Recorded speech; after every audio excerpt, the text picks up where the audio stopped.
అందరికీ నమస్కారం. ఇప్పుడు ఒక ప్రేయర్ చెప్పేస్తాము.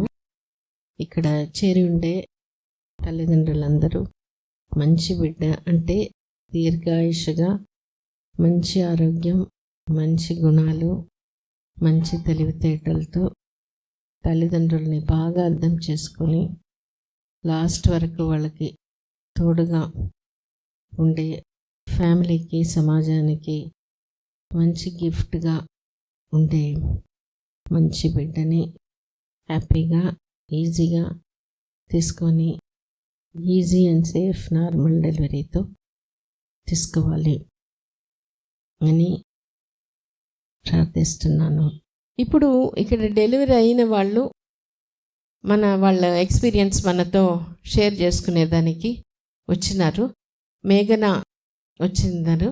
ఇప్పుడు వాళ్ళు ఎక్స్పీరియన్స్ చెప్పినప్పుడు దాన్ని మనసు పెట్టి బాగా వింటాం. ఎందుకు మనసు పెట్టి వినాలి అంటే, మనకుండే చాలా డౌట్స్. ప్రెగ్నెన్సీలో ఎంత ధైర్యంగా ఉండేవాళ్ళు కూడా కొన్ని టైంలో చాలా జంకిపోతాం. భయం, ఒక్కొక్కసారి మనకు ఉండే వాతావరణం అనుకూలంగా ఉండదు, హెల్ప్ సరిగా ఉండదు. అందుకని ఆ మనసులో పెట్టుకొని కొన్ని ప్రాబ్లమ్స్ వచ్చేస్తుంది. అది మెడికల్ ప్రాబ్లమ్స్ కూడా వస్తుంది. కానీ టాక్ టు బేబీ బాగా చేసుకొని ఉన్నప్పుడు ఆ ప్రాబ్లమ్ని దాన్ని ఓవర్కమ్ చేసేసుకుంటాం. మనకు ఒక్కొక్కసారి కష్టం అనేది ఆ బేబీ మనకి తోడు ఉంది, ఆ బేబీ హెల్ప్ మనం తీసుకోవచ్చు. అట్లా వాళ్ళు చేసుకొని వాళ్ళ జర్నీ చేసేస్తున్నారు. అంతే, ఆ దారి వాళ్ళు దాటి వెళ్ళిపోయినారు. కాబట్టి వాళ్ళ ఎక్స్పీరియన్స్ మనం విన్నప్పుడు ఎన్ని బుక్స్, ఎన్ని క్వెరీస్ గూగుల్లో చూసినా ఇక్కడ వచ్చిన క్లారిటీ, ఇక్కడ వచ్చిన ఆ డౌట్ క్లియర్ చేయడం, ఆ ఇన్స్పిరేషన్ మనకి రాదు. ఇప్పుడు మేఘన తన జర్నీ గురించి చెప్తారు. ఫస్ట్ నుంచి నేను టాక్ టు బేబీ చేసేది మేడం. అంటే ప్రెగ్నెన్సీ కన్సీవ్ అవ్వకముందు కూడా నాకు టాక్ టు బేబీ గురించి తెలుసు. ఎట్లా అంటే విన్నాను మేడం. విన్నారు? ఇక్కడ డెలివరీ చేసుకున్న వాళ్ళు, మా సిస్టర్స్ వాళ్ళు చెప్పారు. ఓకే, అంటే ప్రెగ్నెన్సీ కన్సీవ్ అవ్వకముందు కూడా బేబీతో చెప్పుకోవచ్చు, అంటే బేబీ అంటే ప్రెగ్నెంట్ కన్సీవ్ అవ్వడానికి కూడా చెప్పుకోవచ్చు అని చెప్పని విన్నాను. అలాగా ముందు కూడా నేను టాక్ టు బేబీ చేసేదాన్ని మేడం. ఓకే, అంటే ప్రెగ్నెన్సీ రాకముందు కూడా బాడీ మాట్లాడుకునేది, బేబీని ఇన్వైట్ చేసుకున్నారు. ఓకే ఓకే, అవును. ఇప్పుడు మీ సిస్టర్స్ అది చేసినారు కదా, అవుతుందో కాదో, ఇది అంత పాపులర్ ఏం కాదు కదా, అందరూ చేసి ఇప్పుడు కొంతమంది చేస్తున్నారు. సో దీన్ని ఎట్లా తీసుకోగలిగావు? ఆ బేబీస్లో వచ్చిన చేంజెస్, అది డిఫరెన్స్ చూడగలిగేవా మీ సిస్టర్స్? అంటే వాళ్ళకి తొందరగా ఈజీగా నార్మల్ డెలివరీ అయింది మేడం. ఓకే, జస్ట్ మేడం చెప్పిన ప్రాసెస్ ని మేడం ని ట్రస్ట్ చేయమని చెప్పారు. నేను అంతే మేడం, అంటే ఏదైనా జరగని మేడం ఎలా చెప్తే అలాగా ఫాలో అవ్వాలి అంతే, ఇంకేం లేదు. డౌట్ అంతా ఏం పెట్టుకోకుండా మేడం ఏం చెప్తే, ఏ ప్రాసెస్ చెప్తే అది నెక్స్ట్ ఇలా ఉంటుంది అని చెప్పని మేడం ని పూర్తిగా ట్రస్ట్ చేయమని చెప్పారు.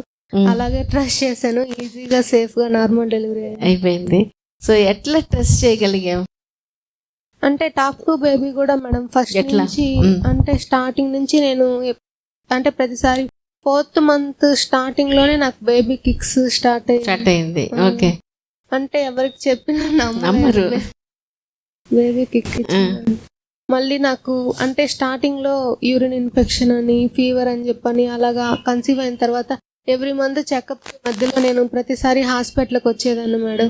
తర్వాత 5th month లో అలా అనుకున్నా, ఏంది ప్రతిసారి నేను ప్రాబ్లం అని వెళ్తున్నాను, ఈసారి చెకప్ ఉన్నప్పుడే వెళ్ళాలి, మధ్యలో కంప్లైంట్ అని అస్సలు వెళ్ళకూడదు అనుకున్నాను. 9th month డెలివరీ అయ్యే వరకు 5th month ఎప్పుడు రాలేదు మేడం. నేను అట్లా అనుకునేటప్పుడు నీకు నువ్వే అనుకున్నావా, బేబీకి కూడా చెప్పుకున్నావా?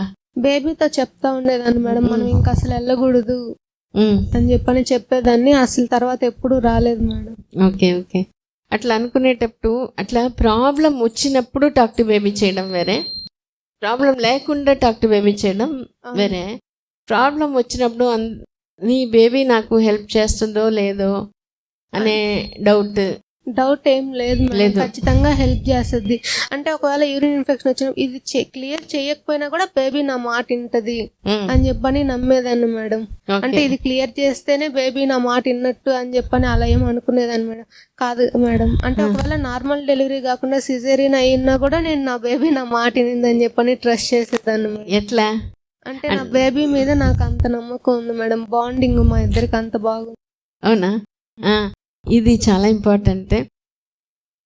అంటే బాండింగ్లో ఎట్లా బాండింగ్ డెవలప్ చేసింది? ఎట్లా మాట్లాడుకున్నావు? ఏ టైంలో ఏం చెప్తే ఏం ఎక్కువగా చెప్పుకునేదానివి?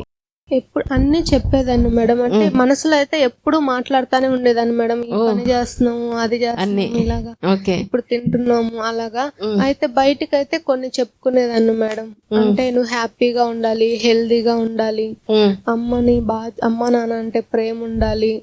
మా హస్బెండ్ బెంగళూరులో ఉండేవాళ్ళు మేడం. నాన్న ఇక్కడ లేడని నువ్వు ఫీల్ అవ్వద్దు, నాన్నకు కూడా నువ్వు అంటే చాలా ఇష్టం అని చెప్పని కూడా చెప్పేదాన్ని మేడం. ఓకే, అది చెప్పినప్పుడు బేబీ ఎప్పుడు మూవ్ అయ్యేది? అన్నిటికీ రెస్పాండ్ అవుతుంటది బాగా. మా చెల్లెలు వాళ్ళు కూడా చెప్పారు, ఇప్పుడు కూడా ఫుల్ అంటే యాక్టివ్ గా ఉంటది మేడం. పొట్టలో ఉన్నప్పుడు కూడా ఫుల్ యాక్టివ్ గా ఉండేది కదా బేబీ అని చెప్పేవాళ్ళు మేడం. ఇప్పుడు డెలివరీ అయిన తర్వాత అయితే పాపని స్టార్టింగ్ అంటే కొంచెం కామెర్లు ఉన్నాయని బాక్స్ లో పెట్టారు మేడం. ఒక 3-4 days అంటే నా ఫీడింగ్ తీసుకోలేదు. తర్వాత డెలివరీ అయిన తర్వాత నాకు ఫీడింగ్ వచ్చింది 15 days కి అలా స్టార్ట్ అయింది మేడం. అందరూ ఏం చెప్పారంటే ఇంకా బేబీ తాగదు, ఆల్రెడీ బాడీకి అంటే బాటిల్ ఫీడింగ్ అలవాటు అయింది కదా, మదర్ దగ్గర స్లోగా వస్తుంది కాబట్టి బేబీ ఇంకా అసలు తీసుకోదు నీ ఫీడింగ్ అని చెప్పారు మేడం. నేను అసలు నమ్మలేదు, వాళ్ళకి చెప్పను కూడా చెప్పలేదు. బేబీ నా ఫీడింగ్ తీసుకునిద్ది అని చెప్పని. తర్వాత నేను నీకు ఫస్ట్ నుంచి చెప్తా ఉన్నాను కదా అమ్మ ఫీడింగ్ తీసుకోవాలని చెప్పని, నువ్వు అమ్మ ఫీడింగ్ తీసుకోవాలి అని చెప్పని చెప్తా ఉండేదాన్ని మేడం. ఇప్పుడు నా దగ్గర 15 days తర్వాత కూడా నా దగ్గర ఇప్పుడు ఫీడింగ్ తీసుకుంటుంది. బాటిల్ పెడితే దోసేస్తుంది, నా దగ్గరే తాగుతుంది. Very good. సో అది నీకు అట్లా ఉన్నప్పుడు బాధ ఉంటుంది కదా, ఫీడింగ్ తీసుకోలేదు, బాటిల్కి అలవాటు అయింది. ఫస్ట్ వచ్చినప్పుడు ఎన్ని రోజులకి మళ్ళీ నీ దగ్గర? 15 days తర్వాత స్టార్ట్ అయింది మేడం. లాస్ట్ అంటే బేబీ వచ్చి 15 days కా? బేబీ వచ్చిన 15 days కి నాకు స్టార్ట్ అయింది. స్టార్టింగ్ లో లైట్ గా వస్తుంది కాబట్టి తను ఏడ్చేది మేడం పట్టుకోవడానికి. అందరూ ఇంకా పట్టుకోదు, నీ బేబీ నీ దగ్గర తాగదు, ఇంకా బాటిల్ ఫీడింగే తనకి అని చెప్పేవాళ్ళు. నేను మాత్రం నువ్వు నా దగ్గర ఫీడింగ్ తీసుకోవాలి, మదర్ ఫీడింగే తీసుకోవాలి అని చెప్పేదాన్ని మేడం. అంటే నాకు ఖచ్చితంగా నమ్మకం ఉంది బేబీ నా దగ్గర ఫీడింగ్ తీసుకునిద్దని, నా దగ్గరే తాగుతుంది. సో కాబట్టి కొంచెం లేట్ అయినా కూడా నువ్వు అది వదిలిపెట్టలేదు మేడం. అంటే 15 days అయింది నీకు బేబీ. ఎన్ని రోజులు అక్కడ బాక్స్ లో ఉండింది? బాక్స్ లో 3 days ఉండింది. కానీ నీకు ఫీడింగ్ రావడానికి కూడా 10 days అట్లా టైం పట్టింది. ఫీడింగ్ గురించి నువ్వు ప్రెగ్నెన్సీలో చెప్పాను మేడం. అంటే నాకు లేట్ గా స్టార్ట్ అయింది కదా. ఓకే, అప్పుడు నీకు 10 days అయింది కదా నీకు ఫీడింగ్ రావడం, బేబీ పట్టుకోవడానికి కొంచెం ఏమైనా కష్టపడిందా? స్టార్టింగ్ అంటే తను సగ్ చేసినా రాకపోయేసరికి తను ఏడ్చేది. అప్పుడు మనం ఎక్స్ట్రా ఫీడింగ్ నాకు రావట్లేదు కాబట్టి బేబీ తీసుకోవట్లేదు, నాకు వస్తే బేబీ ఖచ్చితంగా తీసుకుంటుంది. ఓకే, సో అప్పుడు నీ దగ్గర ఫీడింగ్ ఇచ్చి పైపాలంతా కూడా పోసేదని మేడం. ఇప్పుడైతే అస్సలు బాటిల్ ఫీడింగ్ అస్సలు తీసుకోవట్లేము. ఎప్పుడన్నా నా దగ్గర సరిపోవేమో అంటే మళ్ళీ బేబీ వెయిట్ తగ్గిద్దేమో అని చెప్పని బాటిల్ పెట్టినా కూడా తను దాన్ని దోసేస్తుంది. బాటిల్ లేకుండా స్పూన్ తో వేస్తే తీసుకుంటుందా? అది కూడా లేదు, కంప్లీట్ నీ ఫీడింగ్ ఇష్టపడట్లా, ఊసేస్తుంది, ఎక్స్ప్రెషన్స్ పెట్టేస్తుంది, బాలేదు అన్నట్టు. ఓకే ఓకే, సో ఇది చాలా ఇది వరకు అంటే ఫీడింగ్ బేబీ ఫస్ట్ రావడం కొంచెం లేట్ అవుతుంది. డాక్టర్ బేబీ టేస్ట్ చేస్తే కూడా వెంటనే లేకపోయినా ఆ 10 days అనేది బేబీ మీద కాన్ఫిడెన్స్ పెట్టి తీసుకుంటుంది. నాకు వచ్చేస్తే కంప్లీట్ వస్తుంది, పక్కన వాళ్ళు డిస్కరేజ్ చేసినా కూడా చేసినావు. రేపటి నుంచి నీకు అమ్మ ఫీడింగే తీసుకుంటావు, నువ్వు అమ్మ దగ్గర ఫుల్ గా ఫీడింగ్ వస్తుంది, అమ్మ ఫీడింగ్ తీసుకుంటావు అని చెప్పని డైలీ చెప్తా ఉంటావు. మంచిది, వెరీ గుడ్. కొంచెం కంటిన్యూ చేయి, నాకు ఎమర్జెన్సీ డెలివరీ ఉందేమా. నివేదిత మేడం కంటిన్యూ చేస్తారు, రండి. అందరికీ నమస్కారం, నేను డాక్టర్ నివేదిత. ఇక్కడే ఆండాల్ మేడం హాస్పిటల్లో వర్క్ చేస్తున్నాను. సో ఇది సెషన్ కంటిన్యూ చేస్తాం. ఓకేనా? చెప్పండి మేఘ్నా. ఇప్పుడు బేబీ నా దగ్గరే ఫీడింగ్ తీసుకుంటా ఉంది మేడం. అంటే కొంచెం లేట్ అయినా కూడా నా దగ్గరే, అంటే ఫీడింగ్ వస్తున్నప్పటి నుంచి నా దగ్గరే తాగుతుంది మేడం బేబీ. ఎవరు డిస్కరేజ్ చేయలేదా? అంటే 10 days అయిపోయింది కదా, ఎందుకు ఇంకా నువ్వు ట్రై చేస్తున్నావు ఇంకా అని? రావు అని కూడా చెప్పారు మేడం నీ దగ్గర. అంటే పడితే ఫస్ట్ డేనే పడతాయి, 2-3 daysకే పడతాయి, ఇంకా రావు అని చెప్పారు. లేదు నాకు ఖచ్చితంగా వస్తుంది, నేను బేబీకి నా ఫీడింగ్ ఇస్తాను అని చెప్పాను మేడం. టాక్ టు బేబీ ఎప్పటి నుంచి మీరు చేసేవారు? స్టార్టింగ్ నుంచి చేసేదాన్ని మేడం. అంటే కన్సీవ్ అయినప్పుడు మేడం దగ్గరికి వచ్చినప్పటి నుంచి చేసేదాన్ని. టాక్ టు బేబీ ఎట్లా స్టార్ట్ చేశారు? అంటే మీకు ఇక్కడ టాక్ టు బేబీ టెక్నిక్ గురించి చెప్పుంటారు బుక్ కదా. ఇచ్చారు మేడం టాక్ టు బేబీ గురించి. ఆ బుక్ చదివి అప్పుడు స్టార్ట్ చేశాను madam talk to baby. Song ఏమైనా వినేవారా బేబీ కోసం? ఎంత ఫ్రీక్వెంట్గా వినేవాళ్ళు? Daily song compulsory. అంటే సాంగ్తోనే, అంటే లేచాక ఫస్ట్ సాంగ్ పెట్టి తర్వాత లేచేదాన్ని మేడం. ఇప్పుడు కూడా ఎప్పుడన్నా బేబీ నిద్రపోకపోతే నైట్ టైము సాంగ్ పెడితే ఒక 2 minutesకే నిద్రపోద్ది మేడం మంచిగా. టాక్ టు బేబీ ఎప్పుడెప్పుడు చేసేవాళ్ళు? అంటే ఎప్పుడు చెప్పుకుంటానే ఉండేదాన్ని మేడం మనసులో అయితే. నార్మల్గా బయటకు అయితే కొన్ని కంపల్సరీ చెప్పేదాన్ని మేడం. అంటే కొంతమంది టైం ప్రకారంగా చేస్తుంటారు, అట్లా మీరేమన్నా టైం ప్రకారంగా చేసేవాళ్ళ, లేదంటే మీకు ఎప్పుడు వీలైతే అప్పుడంతా చెప్తా ఉండేదాన్ని. ఏం చెప్పేవారు టాక్ టు బేబీలో మేజర్గా? అంటే హ్యాపీగా ఉండాలి, హెల్దీగా ఉండాలి, అమ్మ పొట్టలో 9 months ఉండాలి, అమ్మ చెప్పినప్పుడే రావాలి, మళ్ళీ easy and safe normal delivery అవ్వాలి, 2 pushesకే రావాలి అని చెప్పాను. డెలివరీకి ఒక 10 minutes ముందర పెయిన్స్ రావాలి, 10 minutesలో డెలివరీ అవ్వాలని చెప్పాను. హాఫ్ అన్ అవర్ ఒక 10 minutes పెయిన్ వచ్చాయి, 6 minutesలో డెలివరీ అయిపోయింది. ఇది ఎప్పటి నుంచి చెప్పేవారు? ఈ 2 pushesకి రావాలి, 10 minutesకి డెలివరీ అయిపోవాలి భవానీ గారు వీడియో చూసినప్పటి నుంచి 2 pushesకి రావాలి అని చెప్పేదాన్ని. కానీ అది నేనే నవ్వుకునేదాన్ని మేడం, 2 pushesకి బేబీ ఎలా వస్తుంది అని. ఎందుకని? అంటే 2 pushesకి బేబీ వస్తుందా అని చెప్పని అనుకునేదాన్ని మేడం. నేను డెలివరీ రూమ్లోకి వెళ్ళాను, మేడం వాళ్ళు డ్రెస్సింగ్ అంతా వేసుకున్నారు, జస్ట్ అక్కడ పడుకున్నాను. మేడం మేఘ్నా నువ్వు పుష్ చేయాలి అని చెప్పన్నారు, బేబీ వచ్చేసింది అని. ఒక్క పుష్ కూడా నేను చేయలేదు, వేరే వాళ్ళని అంటే సపోర్ట్కి పుష్ చేయమని చెప్పారు, వాళ్ళు పుష్ చేసి బేబీ వచ్చేసింది అని చెప్పారు. అసలు నేను బేబీ ఎప్పుడు వచ్చింది, డెలివరీ ఎప్పుడైందో కూడా నాకు అర్థం కాదు. ఏ మంత్ నుంచి వీడియోస్ బాగా చూసేవాళ్ళు? స్టార్టింగ్ నుంచి మేడం చెప్పినప్పటి నుంచి చూసేదాన్ని. అప్పుడు అనిపించలేదా ఎందుకు వీడియోస్ చూడాలి, ఎందుకు టాక్ టు బేబీ చేయాలి అని అనిపించలేదా? ఎవరు ఎలా చెప్తున్నారు అంటే డిఫరెంట్, అంటే ఇప్పుడు నాకు కొన్ని చెప్పాలని ఉంటుంది కదా మేడం, ఒక్కొక్కరు ఒక్కొక్కలాగా చెప్తారు.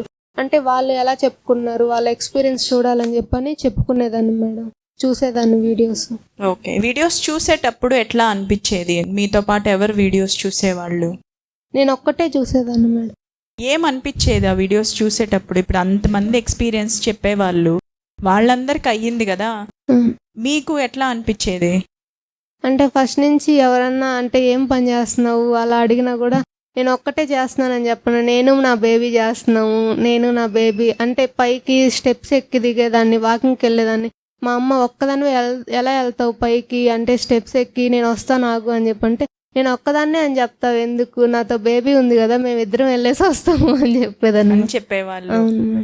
అంటే ఆక్వర్డ్గా అనిపించేది కాదా బేబీని కూడా ఇన్వాల్వ్ చేసుకోవడం, బయటికి చెప్పుకోవడం? లేదు మేడం. ఎందుకని? ఏమో మేడం తెలీదు, ఫస్ట్ నుంచి నేను అలాగే చెప్పేదాన్ని మేడం. అంటే వీళ్ళ మదరే ఆవిడని అలా క్వశ్చన్ చేసినప్పుడు ఎట్లా అనిపించేది? అంటే మా అమ్మ నవ్వుకునేది మేడం. అంటే ప్రతిసారి అలా చెప్పేదాన్ని, బేబీ ఉంది కదా నాకు. ఎప్పుడన్నా పనుండి బయటకు వెళ్ళేటప్పుడు కూడా నాకు 9th month పెట్టి ఇంకా 2 daysకి 9th month కంప్లీట్ అయ్యిద్ది మేడం. మా అమ్మ వేరే ఫంక్షన్ ఉందని వెళ్తా ఉంటే వద్దులే మేఘనా నేను వెళ్ళను అని చెప్పంటే నేను చెప్పింది 13th బేబీ వచ్చిద్ది, నువ్వు వెళ్ళేసిరా అని చెప్పని. నాకేం ఇప్పుడే డెలివరీ అవ్వదు, నువ్వు వెళ్ళేసిరా అని చెప్పని చెప్పేదాన్ని మేడం. సో డేట్ గురించి ఎప్పటి నుంచి చెప్పేదాన్నివి? డేట్ జనవరి క్యాలెండర్ వచ్చాక చూసి ఎప్పుడు మంచి రోజు బాగుందని చూసి చెప్పుకున్నాను. ఎంత ఫ్రీక్వెంట్గా డేట్ గురించి చెప్పారు? ఫ్రీక్వెంట్గా అంటే డైలీ చెప్పుకునేదాన్ని మేడం, నువ్వు జనవరి 13th రావాలి అని చెప్పండి. రోజుకి ఎన్నిసార్లు అట్లా చెప్పేవాళ్ళు? ఒక 2-3 times అంతే, రోజుకి 2-3 times పర్టికులర్? అంటే ఫస్ట్ నుంచి ఏమని చెప్పేదాన్ని అంటే అమ్మ ఎప్పుడు చెప్తే అప్పుడు రావాలి అని చెప్పేదాన్ని మేడం. డేట్ మాత్రం ఒక డిసెంబర్ నుంచి అలా చెప్పుకునేవాళ్ళు. ఇక్కడ వచ్చిన తర్వాత ఈ విషయం ఎవరితోనన్నా మీరు షేర్ చేశారా? అంటే 13th డెలివరీ అవ్వాలి. 13th డెలివరీ అవ్వాలనుకుంటే నేను శిరీష ఇద్దరు 13th 14th అప్పుడే అవ్వాలనుకున్నాం అని చెప్పంటే మేడంకి టాక్ టు బేబీ వల్ల ఇంత ప్రాబ్లం వచ్చిందో ఇద్దరు ఒకటేసారి అనుకుంటున్నారు అని చెప్పండి నవ్వారు. శిరీష ఎవరు? అంటే యాక్టివిటీ క్లాస్లో ఫ్రెండ్. ఏంటి యాక్టివిటీ క్లాస్? అంటే ఎక్సర్సైజులు, మెడిటేషన్ అవి చెప్పారు. ఇంకేం చేసేవారు యాక్టివిటీ క్లాసెస్లో? పాజిటివ్ థింకింగ్ అంతా ఉండేది మేడం. అంటే ఒకవేళ ఒక 1 వీక్ రాకపోయినా అరే నాకు నార్మల్ డెలివరీ అవుతుందో లేదో అని చెప్పని అలా కొంచెం అలా ఆలోచన వచ్చేది మేడం. తర్వాత యాక్టివిటీ క్లాస్కి వచ్చిన తర్వాత లేదు నాకు ఖచ్చితంగా అవుతుంది అంటే అక్కడ అందరినీ చూసినప్పుడు కాన్ఫిడెన్స్ వచ్చేది మేడం. అంటే ఎక్సర్సైజ్ చేస్తున్నప్పుడు, అందరితో మాట్లాడుతున్నప్పుడు, వాళ్ళందరూ ఎక్స్పీరియన్స్ చెప్పేటప్పుడు ఇలా కూడా చెప్పుకోవచ్చు బేబీకి. అంటే వాళ్ళ ఎక్స్పీరియన్స్ కొత్త వాళ్ళందరూ వస్తూ ఉంటారు కదా మేడం. అంటే ఒక్కోసారి నాకు తెలియనివి కూడా వాళ్ళు చెప్తా ఉండేవాళ్ళు, ఇలా చెప్పుకోవచ్చు బేబీకి అని చెప్పని. నేను ఇది చెప్పడం మిస్ చేశానే, ఇది కూడా చెప్పుకోవచ్చు బేబీకి అలా అని చెప్పుకునేదాన్ని. టోటల్గా ఎన్ని సెషన్స్ అటెండ్ చేశారు యాక్టివిటీ? 6-7. ఎప్పుడు బోర్ కొట్టలేదా? లేదు మేడం, ప్రతిసారి ఎప్పుడు కూడా సెషన్కి వాళ్ళ మదర్ తోటి వచ్చేది. ప్రతి సెషన్ చాలా ఎంజాయబుల్గా గడిచింది మేఘనా తోటి. వాళ్ళ మదర్ కూడా కోలాటం చేసేవాళ్ళు, డ్రాయింగ్ వేసేవాళ్ళు, తనతో పాటు మెడిటేషన్కి కూడా వాళ్ళ మదర్ కూర్చునేవాళ్ళు. ఎంత సపోర్టివ్ మదర్ అంటే తను వెనకాల నుండి తనతో డాన్స్ అది చేపిస్తూ ఉంటారు, మధ్య మధ్యలో గమనిస్తూ ఉండేవాళ్ళు. తను ఎట్లా ఉంది, వాటర్ తాగుతావా మేఘనా, వాష్రూమ్కి వెళ్ళొస్తావా, ఇదో కర్చీఫ్ తీసుకొచ్చి అమ్మట తుడుచుకో అంటే తనకు ఒక సపోర్ట్ లాగా వెనకాలే వాళ్ళ మదర్ ఉండేవాళ్ళు అనమాట కదా. సో సెషన్స్కి మేము కాల్ చేసి ఇట్లా అపాయింట్మెంట్ ఉంది అని చెప్పినా కూడా సెషన్ ఏ రోజు ఉంటుందో ఆ రోజే వచ్చేది తను. వాళ్ళ మదర్ తను ఆ రోజే వచ్చేవాళ్ళు. సెషన్ ఇది ఇంపార్టెంట్, అమ్మాయి చాలా రిలాక్స్ అవుతుంది అని చెప్పి. అవును మేడం. మళ్ళీ ఒకవేళ మార్నింగ్ స్కానింగ్ ఉన్నా కూడా అంటే క్యారేజ్ తెచ్చుకొని స్కానింగ్ అయిపోయాక తినేసి తర్వాత యాక్టివిటీ క్లాస్ అటెండ్ అయ్యేదాన్ని మేడం. ఇంట్లో వాళ్ళు అడిగే వల్ల ఇంతసేపు అవుతుందే నువ్వు వెళ్తే చాలా టైం పడుతుంది. మార్నింగ్ 9కి వస్తే 6:30 అయ్యేది మేడం, అయినా కూడా యాక్టివ్గానే ఉండేదాన్ని మేడం. ఏ రోజు కంప్లైంట్ లేదు యాక్టివిటీకి వచ్చి వెళ్ళిన తర్వాత అది నొప్పి వస్తుంది ఇది ఇట్లా ఉందని ఏ రోజు కంప్లైంటే లేదు మేఘనా. అది చేశాకే నాకు కాన్ఫిడెన్స్ వచ్చింది మేడం. అంటే ఇంతసేపు నిలబడుకొని ఎక్సర్సైజ్ అన్నీ చేశాను కదా, ఏం ప్రాబ్లం లేదు, అన్నీ చేసుకోవచ్చు అని చెప్పని. ఇక్కడ ఎట్లా ఉండింది డెలివరీకి వచ్చినప్పుడు? మా మదర్ అది చెప్పమని చెప్పింది మేడం. మా ఫ్యామిలీ సపోర్ట్ లేకుండా అంతా మేడం వాళ్ళే చూసుకున్నారు. శాంత మేడం అయితే నిన్ను అమ్మలాగే చూసుకుంది. డెలివరీకి ముందర నాకు పెయిన్స్ వచ్చిందే ఒక 1/2 అవర్ ముందర స్టార్ట్ అయ్యాయి మేడం. ఎక్కువైంది లాస్ట్ 10 minutes. ఆ 10 minutes నాకు ఫుల్ బ్యాక్ మసాజ్ చేస్తా ఫుల్ సపోర్ట్ చేశారు మేడం అందరు. మీ అందరికీ తెలిసి ఉంటుంది శాంత గారు కౌన్సిలర్ ఇక్కడ. సో ఆవిడ సపోర్ట్ బాగుండింది అని చెప్తున్నారు. ఎందుకు శాంత గారు బాగా కనెక్టెడ్గా ఉన్నారు? ఫస్ట్ నుంచి కూడా అంటే టాక్ టు బేబీ ఏం మాట్లాడాలి అని చెప్పని అంటే ఫస్ట్ నుంచి నేను చెప్పుకుంటా ఉండేదాన్ని మేడం. ఇంకేమన్నా మాట్లాడాలా మేడం అని చెప్పంటే మేడం అంటే కొన్ని రాసిచ్చారు మేడం, అవన్నీ చెప్పుకునేదాన్ని. అవి అయితే కంపల్సరీ డైలీ చెప్పుకునేదాన్ని మేడం. షేర్ చేస్తారా ఏం చెప్పుకునే వాళ్ళు అనేది? చెప్పండి. అమ్మ చెప్పినట్టు తినాలి, దీర్ఘాయుష్తో ఉండాలి, సంపూర్ణ ఆరోగ్యంతో ఉండాలి, అమ్మ ఏది పెడితే అది తినాలి, అమ్మ దగ్గర ఫీడింగ్ తీసుకోవాలి, 6 months తర్వాత అమ్మ ఏది పెట్టినా హెల్దీ ఫుడ్ తినాలి, ఎవరన్నా జంక్ ఫుడ్ అది ఇచ్చినా కూడా మా అమ్మ తినొద్దని అని చెప్పాలి. యూరిన్కి వెళ్ళినా మోషన్కి వెళ్ళినా ఫీడింగ్ కావాలన్నా సిగ్నల్ ఇవ్వాలి, ఎప్పుడు అందరి దగ్గరికి వెళ్ళాలి, అందరితో ఆడుకోవాలి, ఎప్పుడు సంతోషంగా ఉండాలి, పెద్దల్ని గౌరవించాలి, దేవుడు అంటే భక్తి ఉండాలి, అమ్మ నాన్న అంటే ప్రేమ ఉండాలి, బాగా చదువుకోవాలి, నువ్వు ఖచ్చితంగా ఛాంపియన్ అవుతావు. ఇది నేను చెప్పేదాన్ని. ఇది కంటిన్యూస్గా ఫ్లోలో ఎట్లా చెప్పగలుగుతున్నారు? జరిగి కూడా చాలా రోజులు అయిపోయింది కదా, ఎట్లా చెప్పగలుగుతున్నారు? ఇంకా అది డైలీ ఒక ప్రేయర్ లాగా అయిపోయింది. ఇది మీరు గుర్తుపెట్టుకోవాలి, ఇది డైలీ తనకొక ప్రేయర్ లాగా. బేబీ వెల్బీయింగ్ కోసం తను ఎంతగా ఆరాటపడుతుంది అనేది తన మాటల్లోనే అర్థమవుతుంది. ఆపకుండా ఫ్లోలో ఎట్లా వచ్చేసింది ఈజీగా, ఒక తడబాటు లేదు. ఎట్లా ఈజీగా వచ్చిందంటే తను ప్రాక్టీస్ రెగ్యులర్గా బేబీతో అది చెప్పుకోవడం వల్లనే. అది మీరు గమనించాలి, మీరు అర్థం చేసుకోవాలి. ఇప్పుడు ఉన్న మీ అందరూ కూడా ఒకరిని సపోర్ట్గా తీసుకోవాలి అనేది తనని చూసి నేర్చుకోవాలి. ఇక్కడ శాంత గారు ఎంత సపోర్ట్గా ఉన్నారనింది. ఏ డౌట్ వచ్చినా అడిగేవాళ్ళు, ఇంకా ఏం చెప్పాలి, తనకి ఇంకా ఏం చెయ్యాలి, బేబీ కోసం నేనేం చెయ్యాలి అనే ఆ తపన ఉన్నింది. ఎవ్రీ విజిట్ చాలా ఇంకా ఇది చెప్పుకుంటున్నాను, ఇది సరిపోతుందా, ఇంకా చెప్పుకోవాలా అనేది తనెప్పుడు శాంత గారిని అడిగేవాళ్ళు. అట్లా విజయలక్ష్మి గారు ఉంటారు, శాంత గారు ఉంటారు. మీరు ఎవరో ఒకరితోటి మీరు ఫ్రీగా మూవ్ అవ్వగలిగినప్పుడు రిలాక్స్ అవ్వడం చాలా ఈజీగా ఉంటుంది. సో డెలివరీ టైంలో శాంత గారి సపోర్ట్ ఎట్లా ఉన్నింది మీకు? అమ్మలాగే చూసుకుంది మేడం. నాకు ఇంకొక అమ్మ శాంత మేడం, బాగా చూసుకున్నారు మేడం. ఎట్లా? అమ్మే చెప్పమనింది మేడం, శాంత మేడం గురించి, జయలత మేడం గురించి, వాళ్ళ గురించి చెప్పు, వాళ్ళు నిన్ను డెలివరీ టైంలో అంటే మా సపోర్టే లేకుండా వాళ్ళే చూసుకున్నారు నిన్నంతా అని చెప్పింది మేడం. చూడండి, ఒక మదర్ని కూడా రీప్లేస్ చేయగలిగినంత క్యాపబిలిటీ ఆండాల్ మేడం టీంకి అంతా ఇచ్చేశారు. అది మీరు అర్థం చేసుకోవాలి. ఈ టీం మీద, మేడం మీద నమ్మకం పెట్టినప్పుడు ఖచ్చితంగా ఈజీ, సేఫ్టీ, నార్మల్ డెలివరీ అనేది 100% పాసిబిలిటీ ఉంది. సండే నేను చెకప్కి వచ్చినప్పుడు ట్యూబ్ పెడతాము అని చెప్పారు మేడం. మేడం చెక్ చేసి నీకు ఆల్రెడీ 4 సెంటీమీటర్స్ ఓపెన్ అయింది, పెయిన్స్ రావట్లేదా అని అనింది మేడం. లేదు మేడం, నాకు పెయిన్స్ ఏం రావట్లేదు అని చెప్పాను. నాతో పాటు మా కో సిస్టర్ కూడా వచ్చింది మేడం. తను నాకు 2 సెంటీమీటర్స్ ఓపెన్ అయితేనే నేను పెయిన్స్ భరించలేకపోయాను, నీకు 4 సెంటీమీటర్స్ ఓపెన్ అయినా పెయిన్స్ ఎందుకు రావట్లేదు అని చెప్పాను.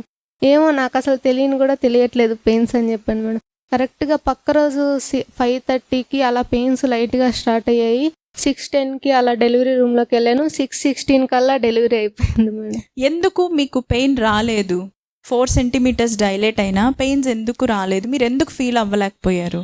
అంటే బేబీతో చెప్పుకున్నా మేడం. ఇంకా 5:30కి పెయిన్ స్టార్ట్ అయినప్పుడు కూడా ఆ పెయిన్స్ తెలుస్తున్నప్పుడు నేను అప్పుడు అనుకున్నా మేడం, ఇప్పుడే పెయిన్స్ స్టార్ట్ అయ్యాయంటే డెలివరీ రూమ్లో ఇంకొక 2-3 అవర్స్ నేను పెయిన్స్ ఎలా భరించాలి, అమ్మ కంట్లో నుంచి నీళ్లు రాకుండా నువ్వు బయటికి రావాలి అని చెప్పాను. అసలు డెలివరీ రూమ్లోకి వెళ్ళాక 6 మినిట్స్లో బేబీ వచ్చేసింది. అంటే డెలివరీ అయ్యాక నాకు ఏడుపు వచ్చింది, నాకు అసలు పెయిన్ తెలియకుండా డెలివరీ అలా అయిపోయింది. సో ఈవిడ విషయంలో ఏంటంటే ముందు నుంచి ప్రిపరేషన్, ఎక్సర్సైజెస్ కానీ కదా, ఎక్సర్సైజెస్ బాగా చేసేవాళ్ళు, స్టెప్స్ ఎక్కి బాగా దిగేవాళ్ళు, బ్రీతింగ్ ఎక్సర్సైజ్ బాగా చేసేవాళ్ళు మేఘ్నా. సో దానివల్లనే 4 సెంటీమీటర్స్ ఆవిడ డైలేట్ అయినా కూడా పెయిన్స్ అంతగా తెలియలేదు. సో ఈ సర్విక్స్ అనేది రబ్బర్ బ్యాండ్ లాగా సాఫ్ట్ అయిపోయింది, ఓపెన్ అవ్వడమే తరువాయి అన్నట్లుగా ఉన్నింది ఆవిడ విషయంలో. యాక్టివిటీస్ హెల్ప్ చేశాయి తనకి, ఎక్సర్సైజెస్ అన్నీ కూడా హెల్ప్ చేసాయి. రెగ్యులర్గా ఆవిడ చెకప్కి వచ్చినప్పుడు ప్రతి ఒక్కరితో కూడా చాలా ఈజీగా మూవ్ అవ్వగలిగేవాళ్ళు. అది కూడా మీరు గమనించాలి. ఎవ్రీ చెకప్ చాలా పాజిటివ్గా, చాలా ప్లెజెంట్గా గడిచేది. తనకి స్కాన్స్ ఉన్నా కూడా, అక్కడ లేట్ అయినా కూడా ఇక్కడికి వచ్చే నేను వెయిట్ చేస్తాను, నేను ఇక్కడే ఉంటాను, నేను ఎక్కడికి వెళ్ళనని ఇక్కడే ఉండేవాళ్ళు. అవును మేడం. 9th మంత్ కంప్లీట్ అయ్యేటప్పుడు నేను స్టెప్స్ ఎక్కి దిగుతుంటే అపార్ట్మెంట్లో ఉంటాం మేడం. కింద ఇంట్లో ఒక ఆంటీ వచ్చేసి 9th మంత్ అమ్మా నువ్వు ఇప్పుడు ఎక్కి దిగకూడదు స్టెప్స్ అని చెప్పేది మేడం. లేదు మా మేడం దిగమనింది, దిగొచ్చంట అమ్మమ్మ అని చెప్పేదాన్ని మేడం. సో మీ మాటల్లో చెప్పండి, ఈ ఈజీ, సేఫ్టీ, నార్మల్ డెలివరీ కోసం ఏం చెయ్యాలి? బేబీని, బాడీని ట్రస్ట్ చేయాలి. మిగిలిన 50% మేడం చూసుకుంటుంది మేడం. అంతే, మన 50% మనం చేసేయాలా?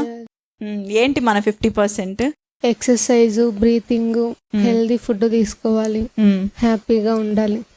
ఎంత హ్యాపీగా ఉంటే అంత. మా అత్త కూడా అసలు ఆ పిల్ల ఎంత ధైర్యంగా ఉంది, నాకు తొందరగా అయిపోద్ది అని పెయిన్స్ వస్తున్నా ఆ పిల్లకి తెలియట్లేదంట, ఎంత బాగా చేసుకునింది అని అందరికీ చెప్తా ఉంది.